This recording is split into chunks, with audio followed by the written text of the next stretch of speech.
Alright guys, what's going on? Welcome back to the second episode of the S15 build. Now this is the old one right here.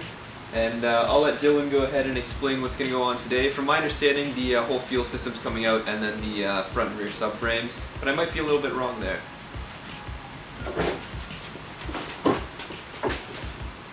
Yeah, more or less. We finally found a buyer for the chassis. And we got to take all the good stuff they're going to be keeping for the new car out of this one. We'll also go over the differences between my modified subframe and the standard ones and some upgrades that we did along the way compared to your stock S14 or S15 subframe, so that'll be cool too. Well, stay tuned.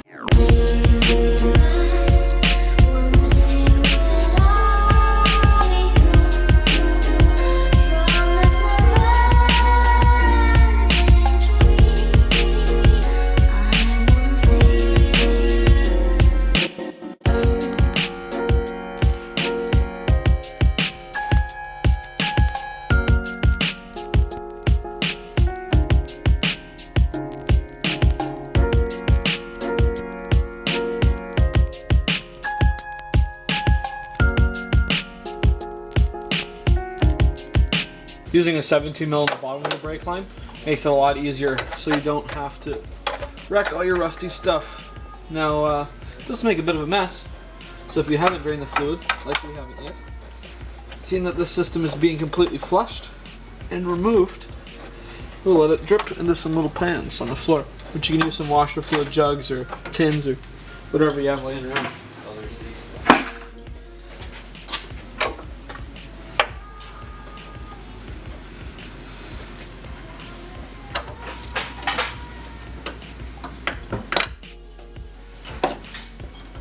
Now, stripping tech was good enough to do all of our suspension components all powder coated, our subframe, all of our arms and that sort of thing. My favorite part about it is it's really easy to see if anything's loose, anything's broken, anything's breaking, anything's damaged with powder coat, because you can just wipe it down with some water or quick detailer and it looks like it just was done. Now, for years and years and years I always painted stuff until I realized the value of powder coating stuff. Now, out of everything we did on the car, this is probably my most favorite. One, because I'm kind of a bit of a ricer, but what's not to like? Now, Stripping Tech, they're in Cambridge, Ontario, but they do work all over the place. There's a lot of local places here in Hamilton that take in work, such as NV Auto. Does like a drop-off and exchange program with Stripping Tech. They'll do your wheels, they'll do your suspension parts. Basically, if it's a metallic surface and you can powder coat it, they can do it. They did all of our Wise Fab, all of our brake calipers, stuff you can't even see on this car, but they were a huge help this season, and looking forward to working with them even more, so check them out.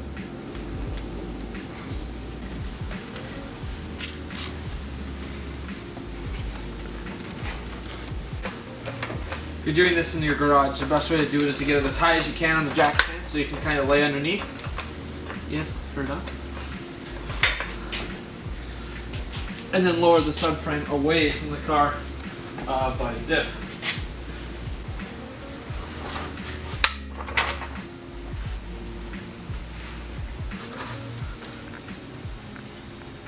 Oh, well.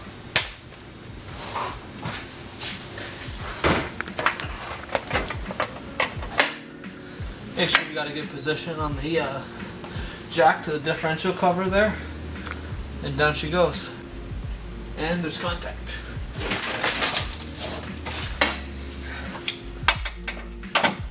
Now, this subframe's been out a few times, and we always like to put anti-seize on these studs in the body through the aluminum collars, because generally they're always gonna stick, and they're really hard to get down straight.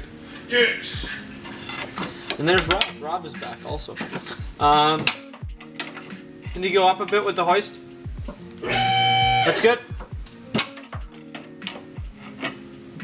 Now for your stock subframe with the rubber bushings, especially if you live in a salty, rusty place, generally these bushings will come out in two pieces. The center piece will be stuck to the car, which you can chisel off later. and the outer piece will be stuck in the subframe.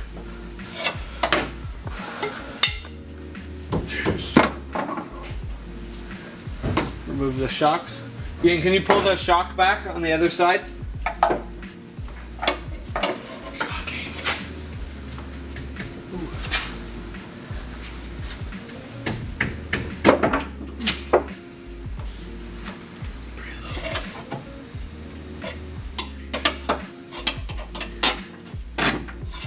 Here's the pry bar.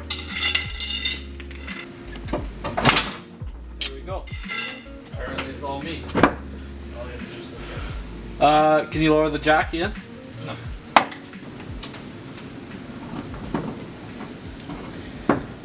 Now for the most part, the subframe will balance on a good floor jack. Don't put your face underneath it. Yeah, don't put your head underneath it.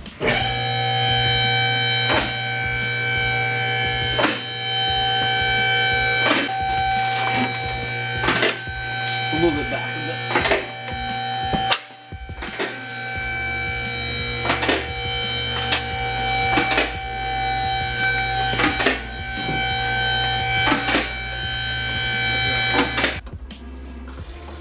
Just getting all the fluid out.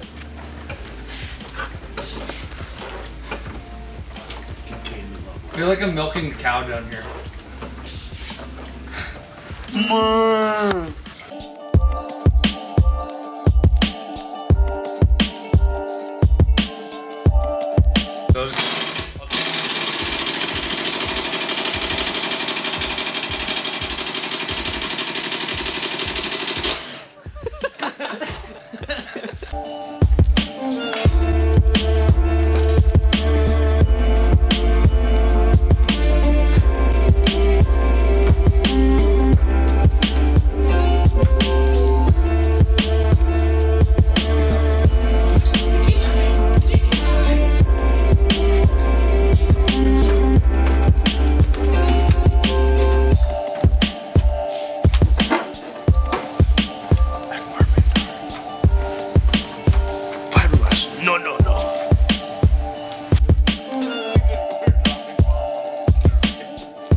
Ready?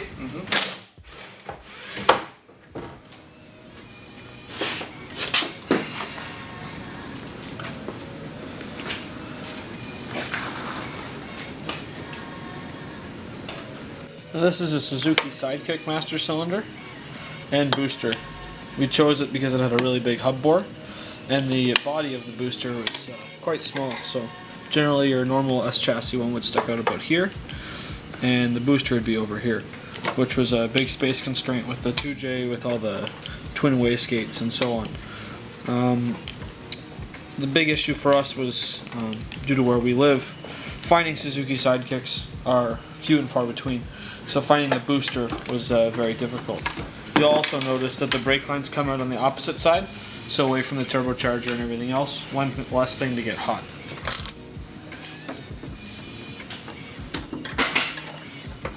Kind of a neat trick for putting lines together. You put a zip tie around it and then one through the middle, so it keeps them kind of separated instead of rubbing together.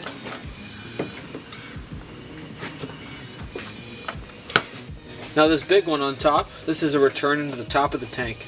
So when the car's idling, this big fuel pump and the other big fuel pump that's inside the tank aren't really doing much good, and all this fluid has to go somewhere. So to add, to help that there's no restriction in the system, you put a really big return right into the top of the tank, so it just falls right in.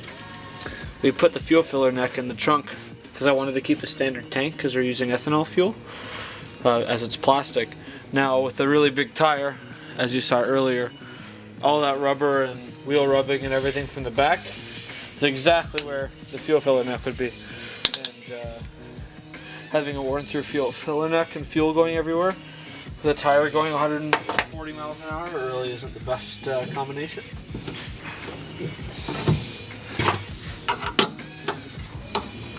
Now this company doesn't make these with the upper and lower feed and return, but I wanted dash 12 fittings, so I used some bulkheads and here we are, a little bit custom.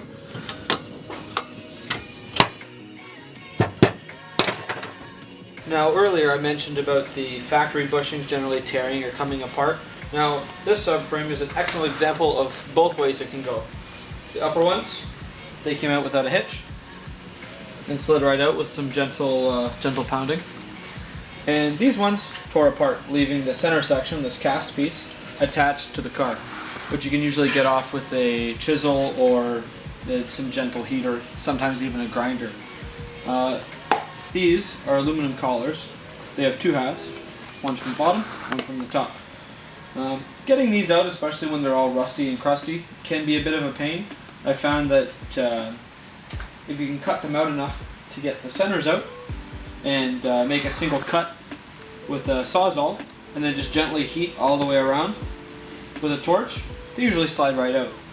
Now, there has been instances when they did everything in their power to make me really frustrated and didn't want to come out, and hopefully if you follow those steps, you won't run into that problem.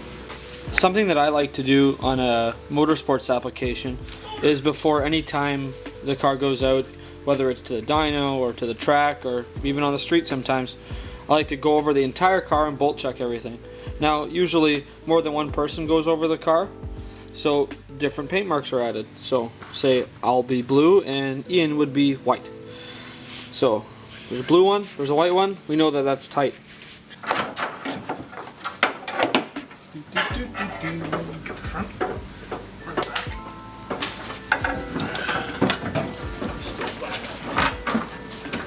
Okay, we're gonna have to go down on this corner to get the neck out.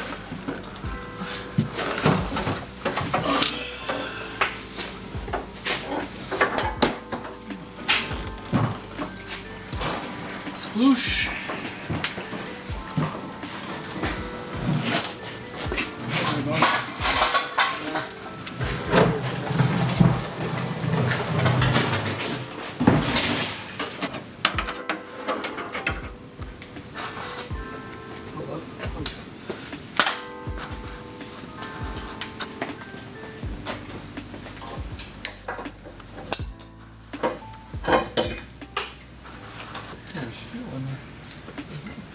Now with the factory bushings, you can usually get a screwdriver or like a pick or something and jam it in there and twist a little bit.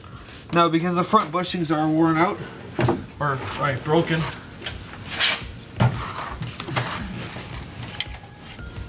you can twist them like that.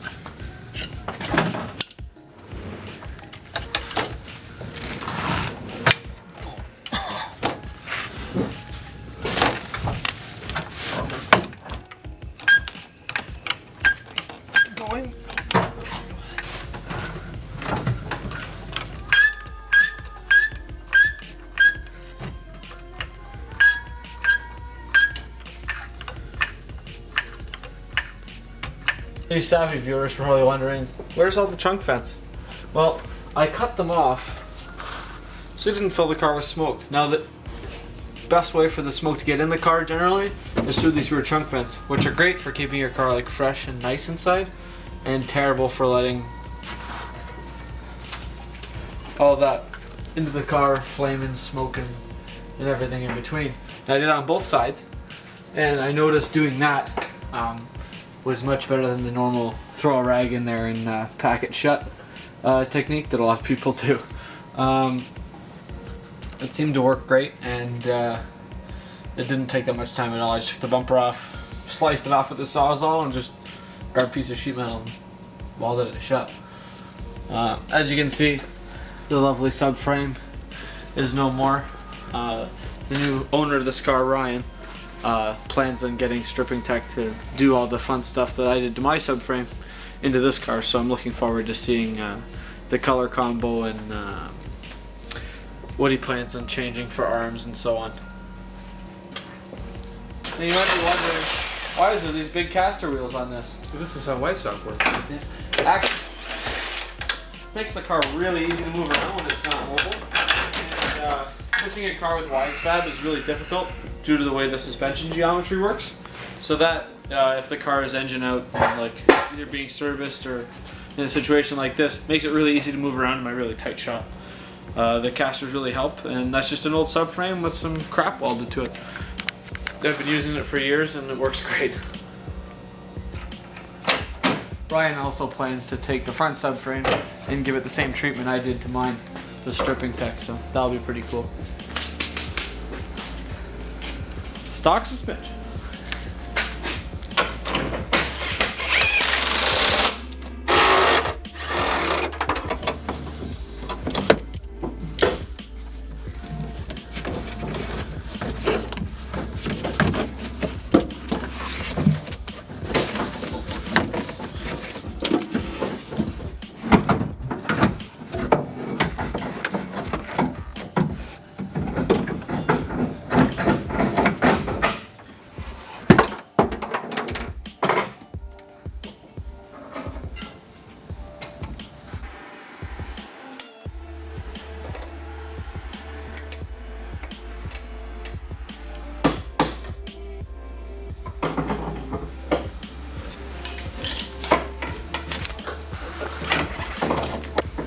Fancy.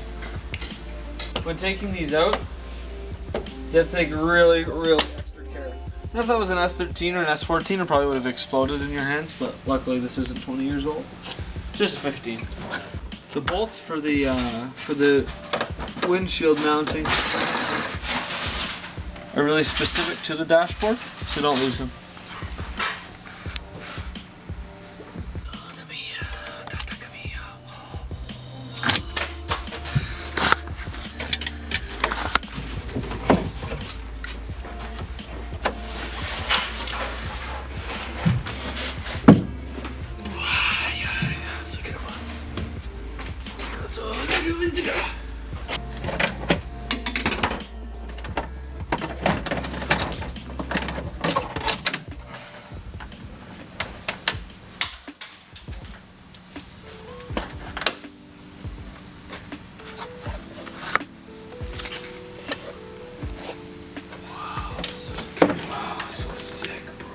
Alright guys, so thanks for watching the second episode of the S15 build. It's been quite the extensive journey, but the car is now nothing, basically.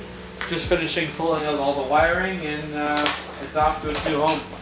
Luckily all the kind of the neater, the aftermarket parts anyhow, that were originally installed in the car, I'm keeping for the new one. So you'll get to see all that come back together again very soon, I'm sure. On our next episode, we're going to be getting ready the other car to get ready for a roll cage over at FDF. That's going to be dry icing the floor, stripping the interior, and pulling out all the wiring. So a lot of stuff happening soon.